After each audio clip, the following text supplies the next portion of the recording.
Hey guys, what is going on? In this video, we're talking about how you can get better photos with your drone.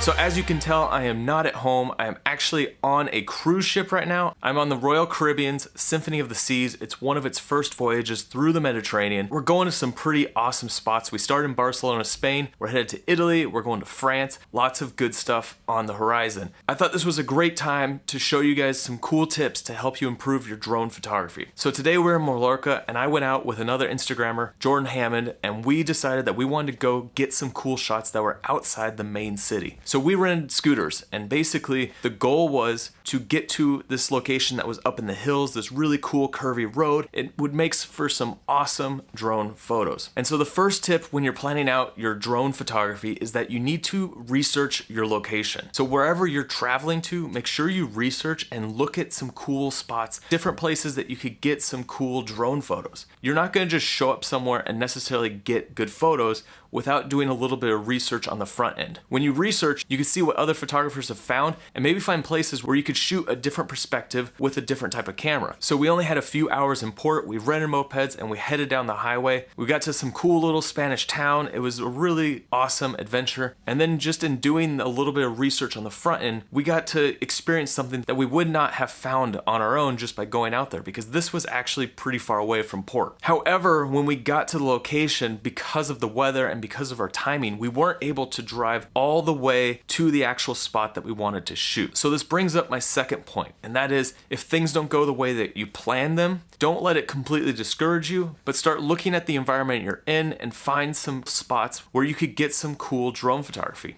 The idea is that you want to find a unique perspective where getting a drone up in the air will shoot something that you don't normally get with other cameras. So that is my third tip, is that you want to find a new perspective. So think about how a drone can enhance the environment that you're in. Now, you might not have planned out this specific spot, or you might have been that perfect spot that you found, you researched, but how can your drone enhance the photography and not just be the same shot that everyone else is getting? So because a drone can go above, shoot straight down, or shoot at an angle where you're high above and you can get that perspective that, like I said, other cameras just can't get. And when you're doing this, make sure you shoot a ton of shots and you get different perspectives, because that's the best way you're going to learn what works best with a drone and how you can use your environment with a flying camera to get the best type of shots. So instead of taking like one or two shots and then moving on, get your drone up and fly around and shoot a bunch of different perspectives. You're going to learn what works and what doesn't the more you shoot and the more, you mess up. I mean, that's just part of photography. You have to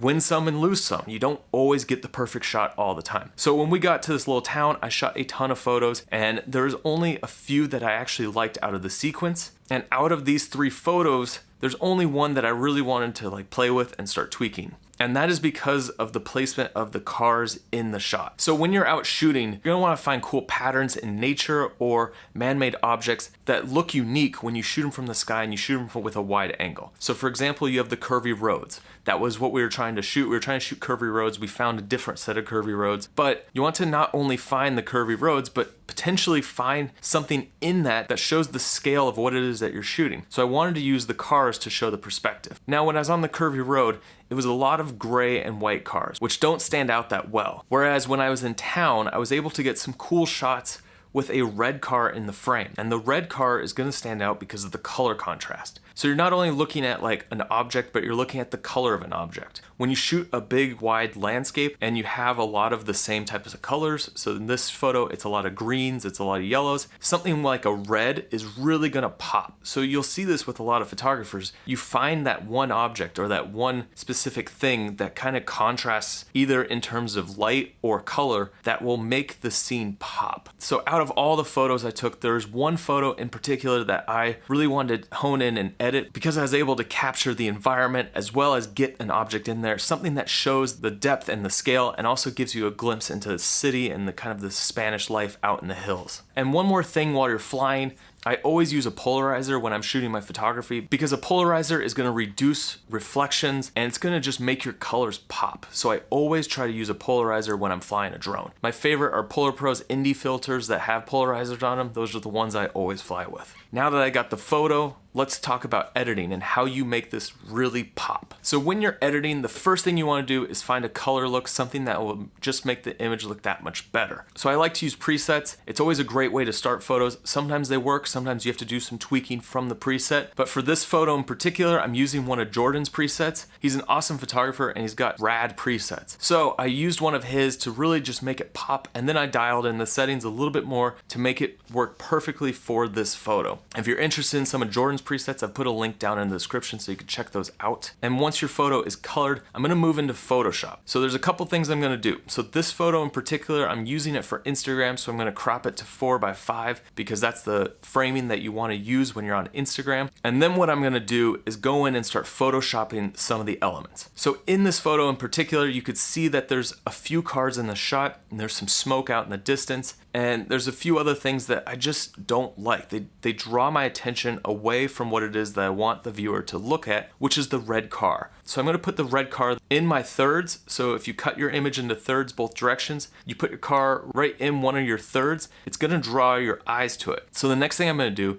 is Photoshop out all the other cars using my clone tool. So it's a really easy tool to be able to cut things in and out of your photos. You go through, you can wipe out all the cars, and the next thing I want to do is take out the smoke, and I'm going to use the same thing. I'm going to use the clone tool. And then if there's anything else that's really grabbing your eye, now is the time to go in and tweak it in Photoshop. Like there's some red in the buildings down below. I'm going to desaturate that in Photoshop so it's just specifically on that building, because I want only thing red in my photo to be that car. Now that I've got it all photoshopped, I got everything cleaned up, I'm gonna take it back into Lightroom, and then I'm just gonna do some final adjustments to finish up the photo. And so basically from start to finish, that's how I would go out and get some drone photos when I'm out traveling. The idea is that you wanna show perspective, you wanna show a space, you wanna show a culture. So like I was saying, when we went out and shot, both of us shot a ton of photos, and there's only one that I found out of my whole sequence that I actually thought worked, because all the elements aligned and I was able to edit something out of it that really makes it look that much better. All right guys, I hope that was helpful in giving you some ideas on how to approach your drone photography when you're out traveling. Guys, I'd love to hear your thoughts on some of the tips and some of the different things I talked about in this video. And like I said earlier in the video, all about trial and error. So you just gotta go out there and shoot a ton of photos, and you'll start finding the ones that work and the ones that don't. Don't worry if you don't get a perfect photo every time you fly. It really takes time to learn how to find all the elements in your frame